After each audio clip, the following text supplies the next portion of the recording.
jardín, primaria y secundaria. Estaba como el camino medio hecho. Lo único que cambiás es si querés seguir una orientación más económica o social. Pero ahora es, ¿qué hago de mi vida en un futuro? Que hay que tener muy en cuenta y que no lo estábamos mencionando antes. Es válido equivocarnos. Por ejemplo, futbolistas que han ganado un montón de plata no son felices. ¿Cuántos artistas que han ganado un montón de plata no son felices? Y ahí es donde nos damos cuenta de que la vida no es solamente plata. Hay que recordar esta pirámide de Maslow, que nosotros la tenemos bastante presente, que hay una pirámide en la cual dice los niveles de realización de una persona. Y justamente lo que es el reconocimiento, lo que es el autovalorar su propio esfuerzo, la autorrealización, es muy importante. Y en la autorrealización, quizás alguno tiene el objetivo de la plata, pero ¿de qué sirve la plata si en su trabajo es infeliz?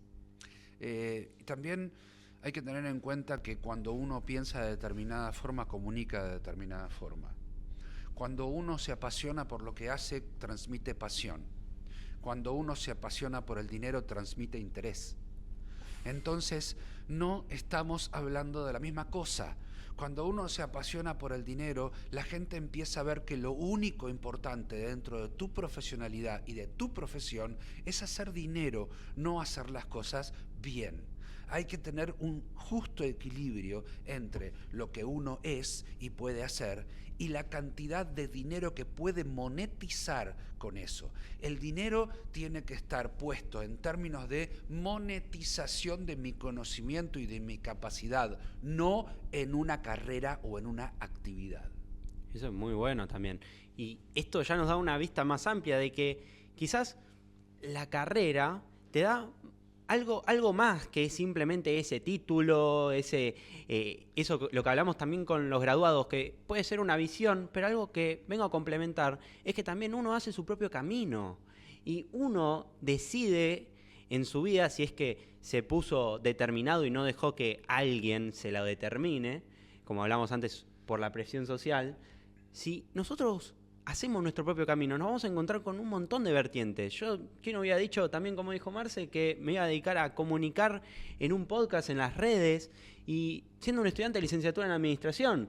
El otro día estuve en una entrevista de trabajo y me dijeron, pero este es un trabajo más de comunicación. ¿Cómo te ves si vos sos estudiante de licenciatura en administración, que es una carrera muy de números, muy quizás de datos? Yo, la verdad es que esto es algo que yo aprendí por mi cuenta, es algo que me gusta, de una manera autodidacta, me fui formando y también en la misma carrera, yo le digo, me dice, es una ciencia exacta. Yo le dije, no tanto, No porque es una ciencia exacta. Porque es una ciencia también social. No, totalmente. Porque si hablamos, también es una manera de tenés comercialización, que bueno, vos sos profe de esa materia, yo todavía no la di, pero en la misma carrera, tanto en economía o en macroeconomía, te dicen que las ciencias sociales, la ciencia económica también es una ciencia social.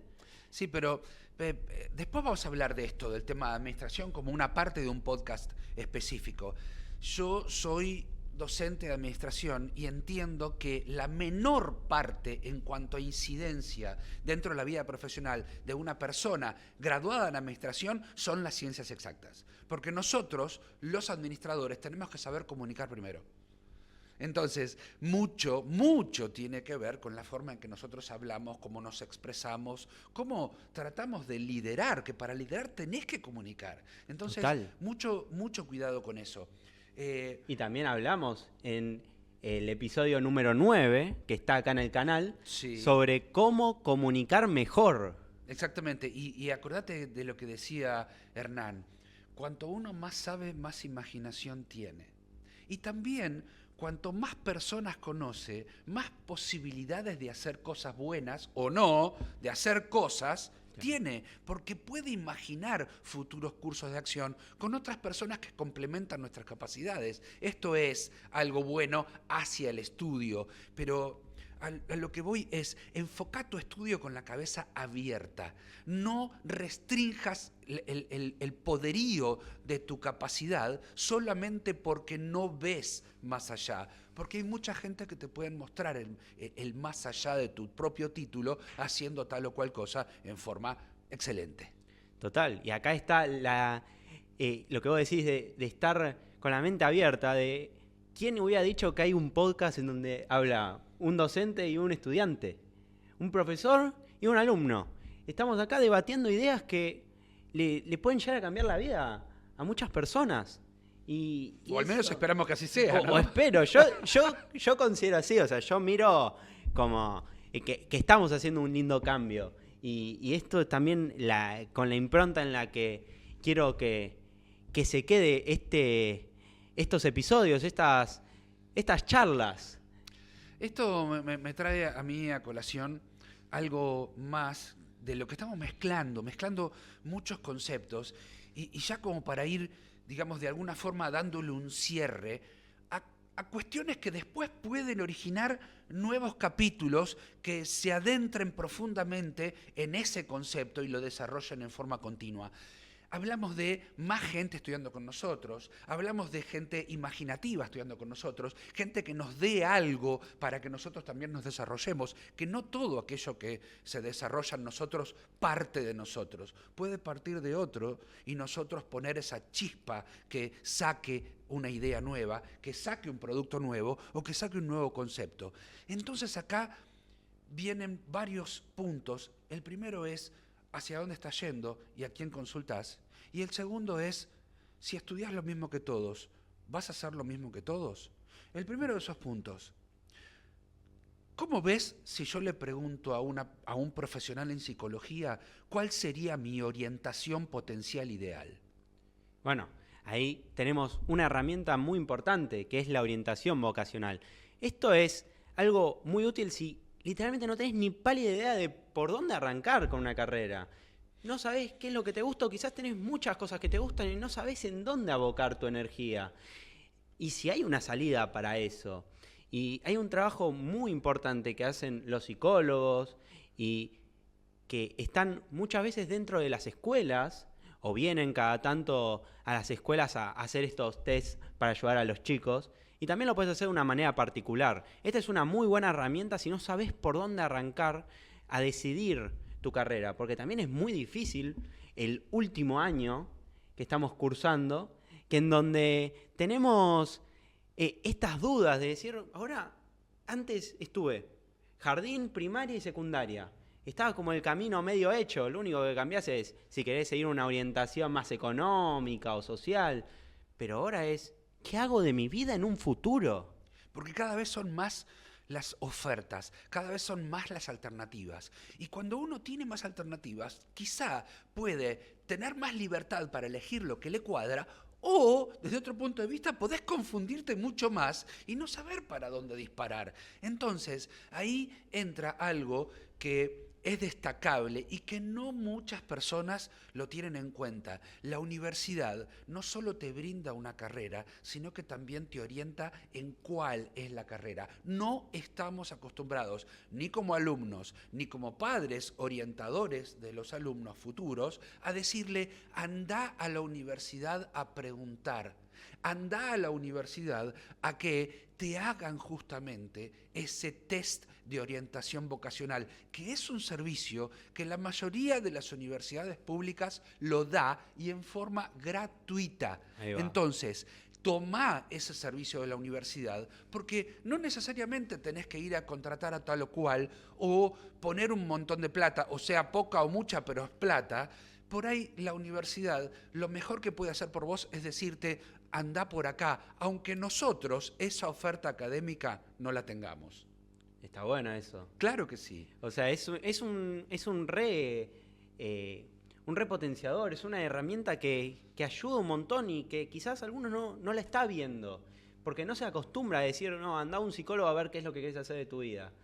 Imagínate a tu mamá. Si tu mamá hubiera ido a hacer orientación vocacional a la Universidad Nacional de La Matanza, por ejemplo, que tiene la carrera de Ingeniería en Sistemas, y está haciendo la orientación vocacional y el mismo orientador, el mismo profesional de la universidad le dice, sí, nosotros tenemos eso, pero no está orientado, o vos no estás orientada hacia esa vertical, hacia ese rubro, hacia esa carrera. Quizás tendrías que ser veterinaria, pero nosotros no tenemos veterinaria, tendrías que ir a la UBA. Entonces, no estudies acá, anda a otra universidad a tratar de obtener eso que querés, tu vocación y tu felicidad. Total. Y también hay algo que hay que tener muy en cuenta y que no lo estábamos mencionando antes. Es válido equivocarnos. Es válido equivocarnos. Porque, por ejemplo, yo hice una carrera técnica, hice un secundario técnico y me recibí de técnico informático. Y después, cuando tengo el título, ni sé dónde está. Porque no me sentía programando, no me sentía de esa manera. Pero sí me sirvió un montón mi formación porque he aprendido de carpintería, he aprendido de electricidad, de electrónica, cómo soldar, cómo clavar un clavito que vos decís, cómo cortar una madera, que vos decís, ¿para qué me va a servir? Y en un futuro sirve.